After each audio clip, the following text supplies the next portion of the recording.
Hello, everybody. Welcome into the very first edition of Pigskin and Burnt Ends. What does that mean? That means pigskin, not the animal, but the ball, the football, the inflatable football that some people like to play a game with. And burnt ends could be food, it could be fun, it could be drinks, it could be anything I want it to mean, because I inherited the name of that show and I didn't come up with it. So here we are. Don't come at me. Your voice streaks there. You kind of sound like Peter Brady there. When it's time to change. Go ahead. Pork chops and applesauce. That voice you just heard is one Jeff Tito Thitoff of 97.1 The Fan in Columbus, Ohio. Obviously here to talk Buckeyes. Also of FanStream Sports fame. Numerous shows up in the Buckeye Nation. And then the guy to my left over there, PGA of America member and noted sports handicapper and college football fanatic, Johnny Gerber. Hello, boys. Welcome to episode 1 of Pigskin and Burnt Ends. How are you? I'm going to try to get in a word in edgewise between you two Jaspers, as my father would say, Jerome Jaspers. I'm going to try to chime in where I can, but listen, this is going to be fun for those who's tuning in to get stats and things of that nature. Probably not going to be the right show for you. Might be in the wrong place. Yeah. I think that's a smart way to do it, guys. Go ahead and tell people who shouldn't be listening. Yeah. They all will be listening, but we have to give them the public. What's it? Public disclaimer. Like a little disclaimer. Yeah. Disclaimer. That's works. Fair. Disclaimer works. So look, we've got, what do we have? 1, 2. We got 6 games we're going to touch on. This program will primarily focus around Texas-based college football. We will deviate, much like a septum, occasionally to other states, other programs, especially when they play said Texas-based college football teams. But we're going to talk SEC. We're going to talk Big 12. We're going to talk ACC. Probably not talking a lot of other stuff, though, although we will from time to time, because we've got 2 schools that are going to be mentioned today. One that we're leading with that might not ever get mentioned on this program ever again, because, boys, we've got Tarleton State talk and we've got Lumberjack talk, which, Johnny, I know is near and dear to your heart. SFA, Axum, XFA, the Lumberjacks. Got to get the Lumberjacks in there. You got to get the Lumberjacks in. Now, who is the famous football player that went to SFA? Jeb Brown. Close. He was the famous basketball player. That's true. Yeah. Who went to SFA? I don't have it on the top of my tongue. I guess you don't know either. No. I'm gonna give that question. No, come on. That's the trivia question for people. Trivia question. I see. Super Bowl champion. Dan Marino. No. Oh, he didn't win a Super Bowl. My main man, and have a lot of fun playing golf with him and drinking. Larry Sinners. The Sinners. Yeah, the fullback. Larry Sinners. Cardinals. I think he should be in the Hall of Fame. I think. Where did he win a Super Bowl? New England. Larry Sinners played for New England. Yeah, he did. He played for a lot of teams. And a great guy. Loves to play golf. Just has had a lot of fun. I've had a lot of fun with Larry. So when you mention SFA, Stephen F. Austin in Nacogdoches, Texas, it is the home of Larry Sinners. In the Piney Woods. In Jeb Brown. Home of Jeb Brown, the notorious JEB. Larry Sinners was always the guy you drafted in fantasy football. If you did not draft running backs early, you picked him up later on because he caught passes. He has the cast as big as Tim's head, and that's very, very big. Let me ask you a question, Gerb. Yeah. Would you rather have $1 million or Tim's head full of nickels? Well, the first part's fine. I'm already there. Full of nickels. What do you mean by nickels? Tim's head full of nickels? What's worth more, $1 million? Would Tim's head, if you took it off and filled it with nickels, would it hold more than $1 million? No. I think it would. What's wrong with my head? Nobody has ever said I have a big head. John just said because there's a lot of water in that head, and nickels, there's no water in here. Yeah, might be some burnt ends in there. Vodka. Exactly, burnt flavored vodka. Tito's Texas handmade vodka. How about that? By the way, for our new listeners, and that's each and every one of you, because we've never done a show before, you might have recognized Tito is the host of Fantasy Football Island your noted source for fantasy football coverage. If you guys are into fantasy football, head over to fanstreamsports.com and take a look at Fantasy Football Island with Tito and Rink. They cover everything for you guys on a weekly basis in that weird adult playground called fantasy football. So boys, Tarleton State is on the map this week in week 1 because they beat Army in double overtime for their second ever win versus an FBS school. And this was a crazy one. We had to give Tarleton our props. Look, Tarleton's not too far from me here in the DFW area, down there, Stephenville area, Blinn College, Texas A&M school system. It's all related. It's all very incestual, as Johnny's favorite word I'll throw out there.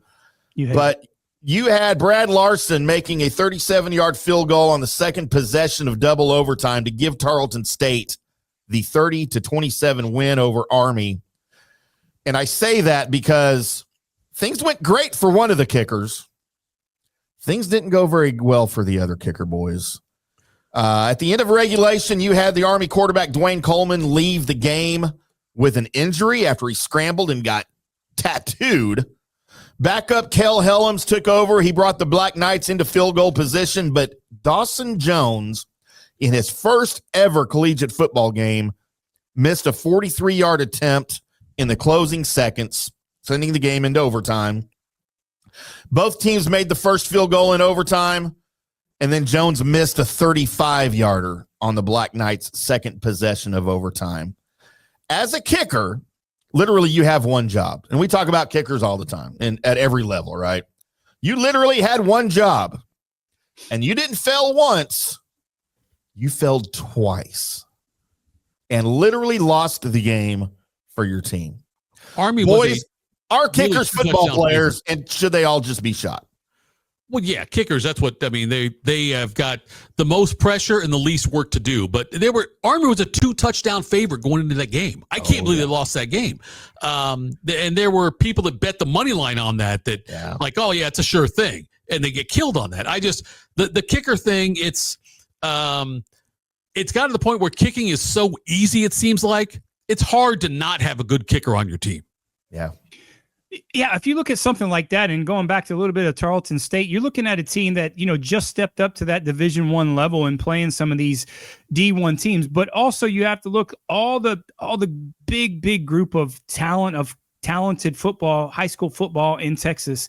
Don't be surprised if you hear a little bit more of Tarleton State maybe getting those 2 or 3 star kids, or maybe getting a lot of these kids in the transfer portal. That's what they've been doing in basketball. I mean, for people that don't know, Gillespie is their basketball coach at Tarleton Billy State. Gillespie is? I didn't know that. Billy Gillespie is their basketball coach. So you're former looking Kentucky at this, head coach. Yeah. You're looking at that model that they might take over in terms of what they've kind of replicated in their basketball program into their football program, getting these transfer kids, stepping up to that D1. And that whole big group of so many good high school football kids in Texas. Don't be surprised if you see, I'm not saying they're going to be a powerhouse by any means, but don't be surprised if they continue to knock off some kids and getting some of this talent that maybe could be featured. I mean, they had a kid that played there last year, their first year in Division I, that just made the Patriots as a wide receiver. So you're looking at a lot of talent that potentially could be funneled to Tarleton State. So don't be surprised if they continue to maybe surprise some people. The way that the structure is now in college sports is it's like a baseball minor league system. Guys go to the major league level, which is the guys who go to like the 4 or 5-star guys that go and play at like Alabama, Ohio State, Texas, whatever.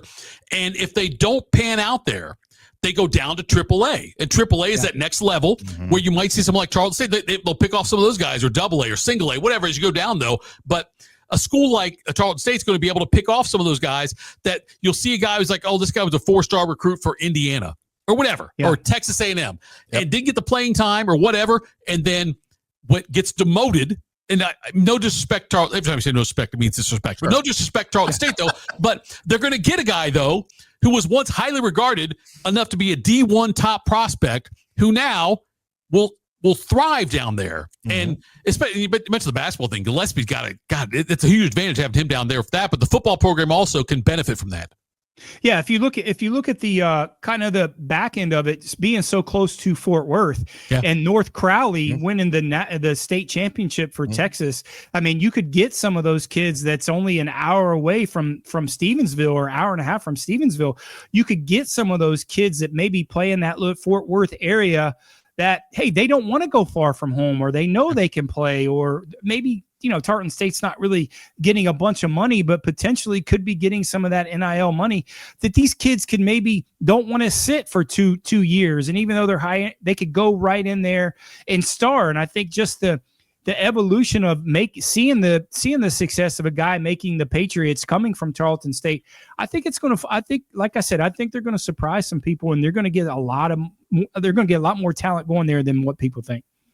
Yeah, so kudos to the Tarleton State Texans, as they're known here. Work on the nickname, but whatever. Yeah, right. Hey, I think they were the Texans before Houston was. To be quite the Ohio honest. State Ohio's. Go ahead. It's better than whatever that travesty is that they are now. No, don't. What the hell is a Buckeye? It's a nut. Oh, so you're named after a nut. And how is that better? It's called the fans. They're nuts. Yes, they are. Yeah, I don't think that's what that means. But boys, speaking of those nuts, I mean, the right team won. I'm not going to lie. Yes, this is a Texas-based college football program. However, I will state my allegiance right now, and it is not the Longhorns, as many of you probably know. Win-win for you, Tim. That game was a win-win. It didn't matter. It was. It didn't. I don't know that it didn't matter. It did not.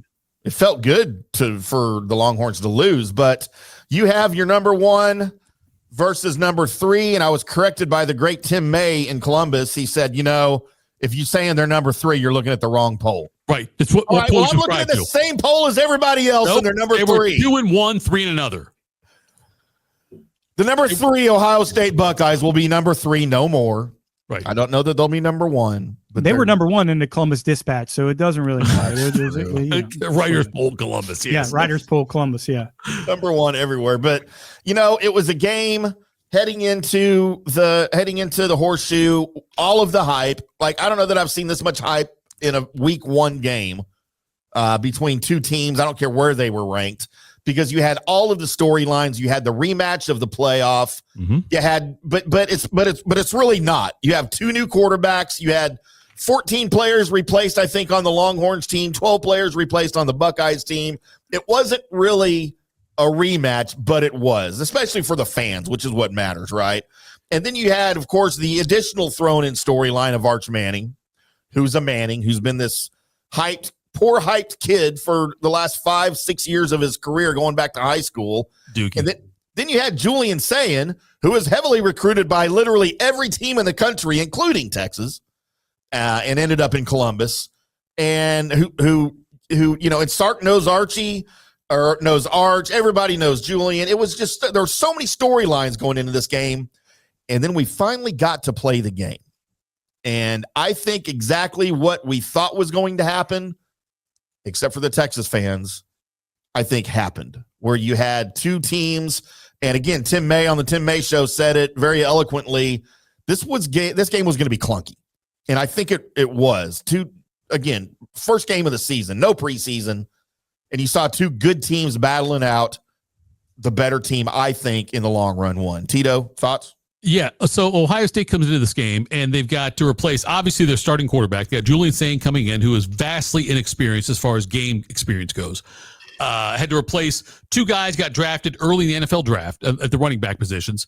And Emeka Ibuka's gone. They've got offensive linemen that lost, defensive side, all this stuff. They had also had to replace 2 coordinators. The offensive coordinator, Brian Hartline, was the receivers coach. Now he's the OC making the calls. And then they brought in Matt Patricia to replace Jim Knowles, who went to Penn State. More on that in another podcast. But nonetheless, the defense, though, is what really set the tone for this game. And Matt Patricia did a fantastic job of masking the coverages and did a lot of things to confuse Arch Manning. What's interesting to me, though, is that when you look at the game last year, Ohio State and Texas both had experienced quarterbacks in that game, and Ohio State won. This year, they both have inexperienced quarterbacks, and Ohio State won.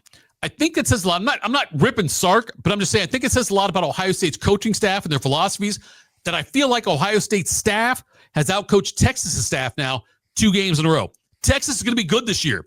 Look, their defense was great against Ohio State. Ohio State did play conservatively. Mm-hmm. They admitted that they were not going to take a lot of chances. You will see a different Ohio State team the next couple of weeks against Grambling, and then OU, then the bye week, then Washington. But I'm like, Texas is not. People say, "Oh, the Arch Manning looked bad." Look, Ohio State's defense did a lot to cause that. Arch Manning's will be just fine. They'll be better. The Arch Manning you saw on Saturday is a lot different than the Arch Manning you're going to see come playoff time. Johnny, you're a Texas fan. What are your thoughts on Arch's performance? Yeah, you're looking at two teams. You're looking at two teams that certainly, I think, are going to be there at the end and certainly be in the playoffs. And what they look like now is nowhere close to what they're going to look like at the end of the year. Everyone wants to get on Arch's stats and stuff like that, but you're going into an environment that was extremely difficult, and you had a chance to tie the game up or getting close to the game if you're not stopped at the end zone.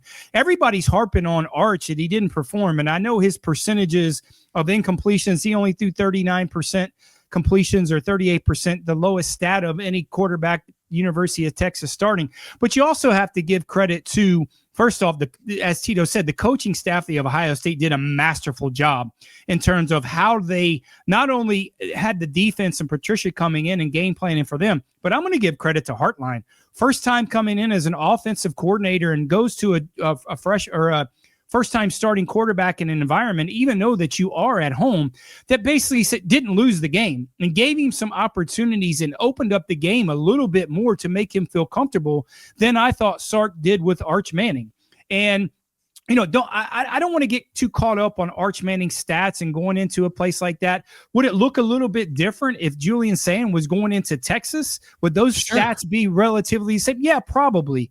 But if you look at it, I'm going to give a little bit more blame to Sark in terms of not giving the ability to doing what Ryan Day or Brian Hartline did to open it up and make this kid feel comfortable. So listen, was it anticipated? Probably it was going to be a defensive game. Yeah, certainly it was.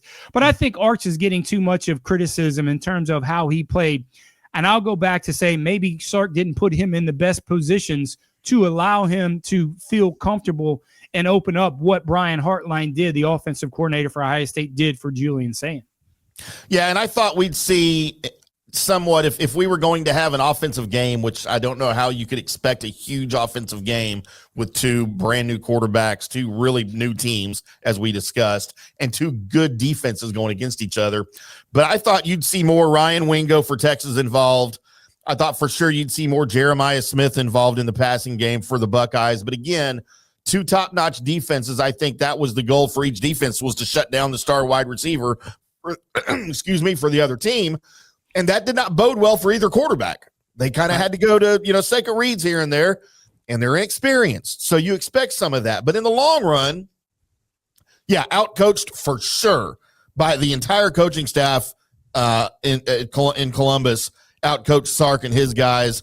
And look, the hatred against Arch Manning is baffling to me. Look, dude, he's a kid. It's his first start against the national champion team on the road in a hostile environment against a top defense in the nation, and you're going to give him crap because he was a little shook. Like, I get it. Look, the media hyped up Arch Manning. Arch Manning didn't go out there and stick his chest out and say, "Look at me, I'm the best, I'm the guy." Yeah, no. It was the media that really hyped up Arch Manning because he's Manning and because he was hyped up coming out of high school and stuff. All that stuff, and like all the pressure on him was not. He didn't go out there and say, "I'm the guy." Other people did. Texas's defense is legit, and they shut down Ohio State. Julian Sand played a very conservative game. He looked like, as I said, Craig Krenzel out there. This felt like the 0-2 Buckeye team. Krenzel, like a very conservative game manager for Julian, what he was, and a great defense. They're going to open it up coming forward now. They're going to open it up against Grambling and OU, and then they'll see what they look like at Washington. But it was such a close. If Texas kicks field goals on those situations where they had opportunities and didn't and went for it, if they make field goals there, this could have been a much different outcome. Yeah, and if you look at to kind of go back a little bit, is you look at the biggest strengths for Ohio State and Texas is their defensive line, and what does a great running game give a quarterback that doesn't have a lot of experience or just starting? A great running game. Well, they couldn't do that. They didn't have big plays because both defensive lines were so good that they kind of shut down the run and made them kind of really pass and put the pressure on on both inexperienced quarterbacks. It just seemed like Ohio State did a little bit better than what Texas did against Julian Saint. It's hard to believe, but it was a damn good 14-7 game. Like in college football now, you think about it's like, oh, you want to have a lot of scoring and stuff. This was a low-scoring game. Ohio State made 0 turnovers, had 2 penalties. Obviously, Texas had a couple mistakes here and there, but it was a pretty clean game by and large. 14-7, great defenses. Yeah. Well, yeah, if you look, 5 penalties for Ohio State, 2 of them 30 for 50 yards, 2 of them were 30 yards and no turnovers. For the first game of the year against a top 5 team, that's pretty damn good for Ohio State. I mean, hats off to them playing discipline. And again, I'm going to go back to the coaching staff and say they did a masterful job in terms of game planning first year, no matter if you're at the shoe or it doesn't matter where you go. Texas A&M against the UTSA Roadrunners, and it's still weird for me to think of UTSA having a football program, but here we are. And they're not horrible. They've been pretty good over the course of the last couple of years as a somewhat new program. As usual, my Aggies play down to the level of their competition and give everyone at Kyle Field and elsewhere watching on TV near heart attacks, as this one was as close as 21-17. Aggies, what are you doing, Mike Elko? But the Aggies run away with it late, I guess, kind of. 42-24 is your final. The Aggies go to 1-0. Roadrunners at 0-1. Marcel Reed, your new starter in Aggie land, as Conner Weigman now plays for the Houston Cougars. May hear his name come up here in a little bit, but a career high 4 touchdowns for Marcel Reed. Casey Concepcion made his Aggies debut. He had a TD catch and returned a punt for another touchdown in his Aggies debut. The Aggies at number 19. I don't know how far you're going to climb in the rankings when you beat UTSA, but a win is a win. Robert Henry Jr. had a 75-yard touchdown run on the first play of the second half for the Roadrunners that cut the lead to 21-17. And I remember looking at the TV like, here we go again. Is this Jimbo's team still? Is Jimbo Fisher coaching this team? I don't know what's happening with Mike Elko. I don't know what's happening with the Aggies. There is no way that the Roadrunners should have played A&M this close. I will always have questions. I don't care who the coach is. R.C. Slocum could come back, and I will have questions about how this thing is run, how this program is run. And it's now gotten to the point where it's such a far stretch of time, going back 25, 30 years, where this thing never seems to play up to the level that you think it will, with the talent, with the guys they have on this team, even with some of the coaches you have on the staff, offensive geniuses, defensive geniuses. This thing never seems to be able to impress, and I'll never know why. Neither one of you guys are Aggies fans. I would like y'all's outside perspective on why this thing gets messed up so easily. So Robert Henry Jr. ended up with 16 carries for 177 and the 2 touchdowns. Yeah. Even take away the 75-yard run, it's still a damn good stat line. I mean, 15 for 102 at that point. Sure. I have a hard time understanding why it is that A&M has so many swings and misses on head coaches. When you've got the money they've got, and if you think back, God, okay, I'm dating myself. I'm dating Gerb when I say this because Gerb's old. But there was a time when they were on the brink of hiring Bo Schembechler from Michigan. Yeah. In the early to mid 80s. I think maybe like 83, 84, whatever it was. I wasn't born yet in 80. Oh, whatever. Don't. We're not doing this today, Gerb. Anyway, they had Schembechler on the brink of taking the job because they could throw a lot of money. We know A&M's got a ton of money. They can throw a lot of money at somebody. And Schembechler said, no, I'm staying at Michigan. Now he stayed there. But they've had so many swings and misses on college, on head coaches. And I don't understand why. With the resources they have, A&M should be a national championship contender every year. And it seems like, honestly, they never are. So when you say swings and misses, do you mean swinging for a guy that doesn't come here or hiring a guy that doesn't work out? Exactly. Both. That's exactly what I'm saying right there. Yeah, you actually you summed it up there. It's both. Yeah. Look, I'm not going to, I don't want to keep tying this back to Ohio State. But like Ohio State's worst head coaching hire since 1951 was John Cooper, and he was really good. Didn't beat Michigan, had had a tough time, but he elevated recruiting like that. He's in the College Football Hall of Fame. Their worst hire since 1951 is in the Hall of Fame for college football. I thought you were going to say Ryan Day. No, don't you dare. Anyway, fire Ryan Day. Do that. Yes, please start that back up again. Anyway, but A&M, though, has had so many guys that they've hired that have not worked out. Yeah. And I don't understand how they can, like, if A&M was smart, they go to Ryan Day and say, here's a blank contract. What's the check? What do you want to have on there? What's the number? You tell me. Or go to somebody else. But obviously they did with Jimbo Fisher, apparently, and that didn't work out too well. They ended up buying him out and all that stuff. I can't understand why A&M cannot get that higher. They can't get Saban. They can't get, They're in the SEC now for the last 12 years. I understand, what the crap? Yeah. And you say it right. I mean, what do you explain? It's hard to explain. You have so many opportunities. First off, there's more Texas and Texas A&M. This is non-debatable. They have the most money than any schools in college football. It's true. This is fact.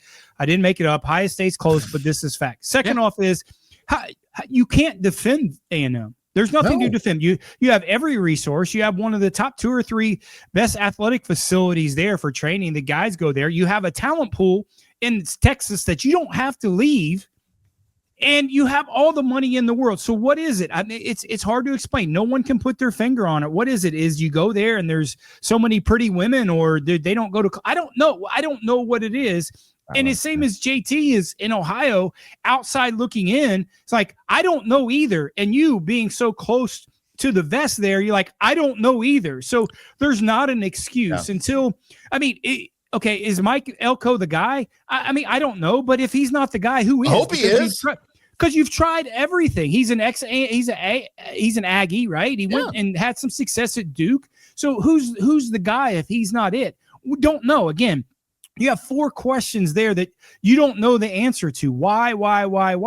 And no one can give you the answer. And look, people talk about expectations for the Aggies. Like, well, y'all don't expect to win a national title every year. Yes, we do. It just never happens. And, look, I'm sitting here bitching and complaining about a 42-24 win in week 1 when your offense stood out pretty well, but it was against UTSA. Emmitt Smith's kid, E.J. Smith, got his first touchdown as an Aggie in year 2 at A&M. After 4 years at Stanford, he's now in his 6th year of college football, 2 years at A&M, and he just scored his first touchdown for the Aggies. And he is really good. Why is he not being utilized more? UTSA is not Tarleton State, but they're not Ohio State either. They go to a bowl game almost every year. Listen, they're not a sauce. They have talent. They're in that realm a little bit. You're going to get those lower, lower 5, the lower star kids that you get from Texas that potentially you're going to get that at UTSA. It's a solid program, but there's no way what you have there at Texas A&M, you should be struggling. I don't care if it's the first game or not against UTSA. This is your time to shine. This is your time to jump up in the polls and show the talent if you're Mike Elko. And, you got to win that game 60-10. That's just what you have to. That's what you have to do. Like I said, you're not going in. You're not playing Clemson, or you're not playing these teams that it's okay to struggle a little bit to find out who you are. You better know who you are in all cylinders and your prep against UTSA, and they just didn't do it. Tito, thanks for popping on. We know you got to run, talking some Ohio State football with us. You'll be back on the show regularly, helping us out with all of these analyses. When you did the Fire Ryan Day thing, kind of pissed me off. I'm getting out of here. I can't stand for that. # Fire Ryan Day. Thanks, boys. See ya. All right, JT. There he goes, the great Tito. Tito will be back on the show with us numerous times, helping us break down some college football stuff in the state of Texas and outside the state of Texas for sure. Johnny, let's shift gears here, as I'm tired of talking about my Aggies. I want to get into maybe one of the more notable events we had this weekend in college football with the Texas Tech Red Raiders as they go 67-7 over FCS Arkansas-Pine Bluff, the Golden Lions. This game, not necessarily famous for the score or anything that happened during the game, but for the storm that blew in at halftime. Did you happen to see any of this on social media? Yeah, a little bit, not too much, but I think the bigger problem is your Arkansas-Pine Bluff and the Golden Lions. I mean, how do you get that mascot? I mean, that first off, you're in trouble from the get-go. I'm going to go that route. So you're in trouble there. You deserve a storm that comes in, and not only the storm and the weather. it was certainly the storm of Texas Tech coming in. But I saw bits and pieces of it. It didn't look good. It was, look, and that's West Texas. That's Lubbock. It's known for wicked weather sometimes, but man, I don't know that I'd ever seen anything like this roll through there. Cause I saw a time lapse video of the whole thing at halftime, and it was a wicked looking shelf cloud it was nighttime, but there's lights, ambient lights from around the city, around Lubbock and stuff. Not a lot, but there is. Man, this thing rolled over the stadium and it just went pitch black. And the stadium emptied like crazy because of the lightning threat. You had all the players obviously in the locker, but you can't have the people out in the stands with the threat of lightning like that. And it was a lengthy delay. It was 47-0 at the half, Texas Tech. And then they end up coming back and finishing the game 67-7, which is what the Aggies should have done to UTSA, but it wasn't to be. Yeah, Texas Tech. I mean, they're not scared to score some points. What Texas A&M should be. I mean, they have that bravado that they're coming into our house, and no matter where they go, and they also got they're not too much dissimilar than Texas A&M. They it's very much out there that how much money they've spent in the NIL to get their players there. So again, if it doesn't work out for Texas Tech this year, where do you go spending all this money? Yeah. And I think they're going to be viable when it comes to it. Can they make the playoffs? Yeah, we'll see. But they're certainly putting the resources and the money to make a team. And now we'll be relying on the coaches because you're going to certainly get the kids. But they handled their business. They did exactly what they were supposed to do, unlike A&M. So, if you want to give them a grade, yeah, is it a B+? Is it, C, whatever it may be? I would just say they did what they were supposed to do. So check this out. It was a 67-7 win. That includes a 90-minute weather delay at halftime. And because of the lengthy delay and the time of day, the time of night it was, they shortened the third and fourth periods to 8 minutes. Smart. So you had 2 8-minute quarters. You had a 16-minute second half, and the Red Raiders still put up 67 on your favorite Golden Lions. Smart. Golden Lions. It's the Red Raiders' first preseason top 25 ranking since 2008. Now, it wasn't all good news for the Red Raiders. Baron Morton threw for 201 yards and 4 touchdowns before he left the game in the second quarter limping after a sack. He did not return. He stayed in the game for a play, handed the ball off, and then Joey McGuire consulted with his medical staff and said, let's get him off the field. We don't need him anymore against Johnny's favorite Golden Lions. But look, this is the offense you expect to see, this air raid offense from Joey McGuire and the Red Raiders. And if they're figuring things out on defense, and again, they haven't really played anybody yet, but if they're starting to figure some things out on defense, if they can replace Taj Brooks in the backfield, which it looks like they have, then dude, this could be a dangerous team in the Big 12. Yeah, they're certainly going to score points, and it's a plug and play for them. Their system is already set up with Joey McGuire. They're going to run and gun. They're not going to rely on defense. They're certainly going to try to outscore you, and that's their MO. That's what Texas Tech has been forever, and they're not changing who they are. That's why I like Texas Tech. I think in the past, they just hadn't had the athletes and the people to come there, especially the last probably 3 or 4 years with all these other big name schools spending the money on the NIL to get these players. I think the world has changed a little bit for Texas Tech. Now they have the money, and now they're going to be able to get the athletes and the guys. And don't be surprised, man, if Texas A&M is going to have multiple games that you're going to see over 70 points, especially at the very beginning. Yeah. I think they want to get these guys. I think they want to get their motors running, right? And just prove to say, hey man, we're going to outscore you. We don't care what the defense is. Johnny, we got to talk a little ACC football. We got to talk about those 16th ranked SMU Fighting Mustangs playing at the Hilltop right here in Dallas. They handled business against the East Texas A&M. I guess they're not so Golden Lions, even though gold is one of their colors. Yeah. They just don't have the word. They're just the Lions, which I guess Golden is fine. Lizards. The Golden Lizard Lions. Ahmad Moses returned an interception, 95 yards in this game for a touchdown. And then linebacker Alexander Kilgore also had a pick six on a much stranger and much shorter play as the Mustangs opened the season with a win.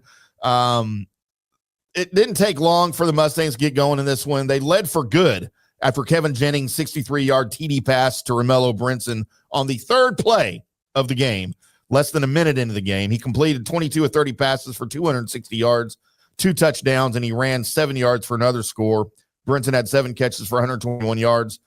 The big play from Moses made it 28-3 after East Texas got to the SMU 8 on the first drive after halftime. He stepped in front of a pass by Eric Rodriguez and sprinted the length of the field untouched. SMU only had the ball for 21 minutes for the entire game. They led 21-3 at halftime. They had 8 penalties for 84 yards, so definitely some things there to clean up. Kilgore, like we mentioned, he's one of the team's captains. He got hurt on a 10-yard TD return in the first quarter. He was limping. He was on the sideline after halftime on crutches and had his foot in a boot. So not good things not going well for Kilgore. He's going to have to come back. He's one of their better middle linebackers. And then SMU lost their top returning receiver, Jordan Hudson, to an elbow injury on a 7-yard catch on the first play of the game.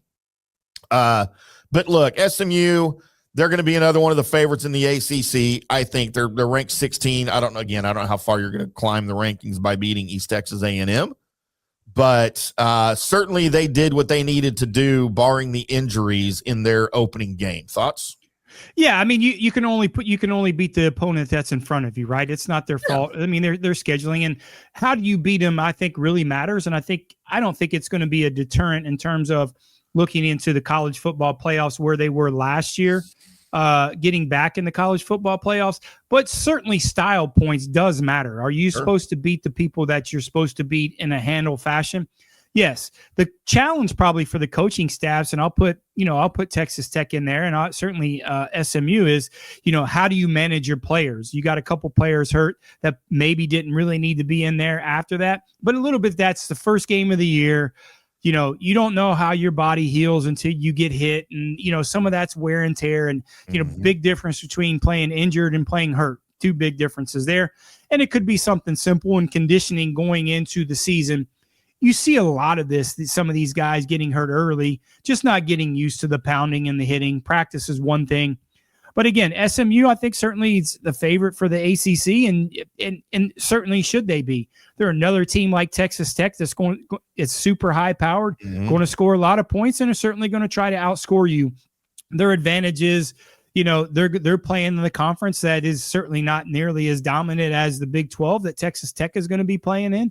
So maybe a little less competition. So maybe SMU, like they did last year, has to really score a lot of points, and style points will matter when it comes down to potentially making the college football playoffs. Yeah, and after seeing some of the other ACC teams this over the weekend, obviously Florida State knocking off Alabama, Clemson losing to LSU but playing pretty well, and then Miami doing. What I say? ACC? We say ACC, AAC, right? ACC. Atlantic Coast Conference. Yeah.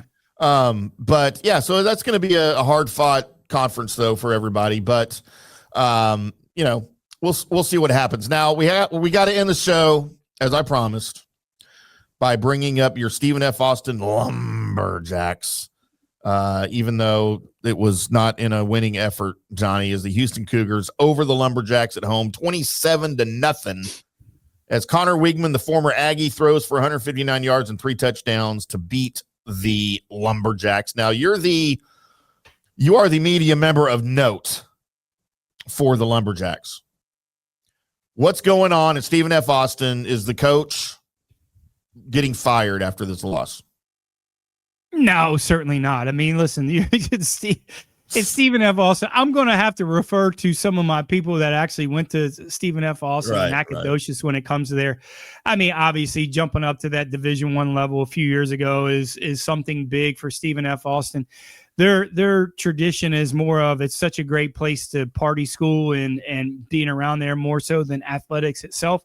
If you look back in, probably 10 years ago when they made such a prodigious run in basketball, getting to the tournament for so long, I think the notoriety there has built their football program to jump into that D1, but they're going to be what they are. Yeah. It's nothing more, nothing less. Southland Conference is something hey, is it still D1 football? Yes. You're going to get some athletes that go there, maybe a little similar to Tarleton State. Right. Yes, certainly. But, where are your expectations? Harbor your expectations when it comes to SFA. And, Houston went there and did exactly what they were supposed to do and playing in that game. Yep. And, do I think Houston is going to be nearly as good as they were in the last couple of years? No, probably not. I think that 2 or 3 run is what you get. I don't think they have the money to pay these kids as much as the NIL. I think they're going to lose some kids certainly to Texas Tech and to some other schools that found some money and plucking some of those kids maybe out of that Houston area that's very good in football. Listen, SFA is what it is. Houston did their job. And, do I have high expectations? And no, this is probably the only time we'll talk SFA football on the show. So, hey, Lumberjacks, great. It's a beautiful campus, great place to go to school, and one of the best golf courses in Texas right there at Crown Colony. So they do have some positives. Maybe it's just not in the football realm. Maybe it's not with the football team. Of course, Houston's defense played spectacularly, not allowing a point. The Cougars outgained the Lumberjacks 343 yards to 144. Houston's coach, Willie Fritz, of course, attributed this win to the defense, as he should, but you still got to score points even when that happens. So good job on both sides of the ball. We'll see how the Cougars season progresses. And that's going to wrap up our first ever edition of Pigskin and Burn Ends, Johnny. This was fun, wasn't it? Let's do this again. It was great. Let's do it. I love talking football, especially Texas football. And, maybe we'll throw in a little Texas high school football in this Pigskin and Burn Ends. I follow Texas high school football a lot, just living there for as long as I have, and then kind of breaking those things down and talking Texas college football. No, this is great. You kind of push my buttons when you asked me to do this with you. It didn't take me very long to say yes. So, it's going to be great moving forward. Looking forward to it. Have Tito jump in and pop in for his wrong takes about Texas football, because he's gonna always poke the bear with Ohio State, but he's incredible. We get it. Yeah, it's great. But no, looking forward to moving forward with this show, and we'll see what week 2 happens in Texas college football. Looking forward to talking about it. We will be back next week with another Pigskin and Burn Ends right here. I'm IndyCarTim. That's Johnny Gerber. Until next time, boys and girls, we'll see you.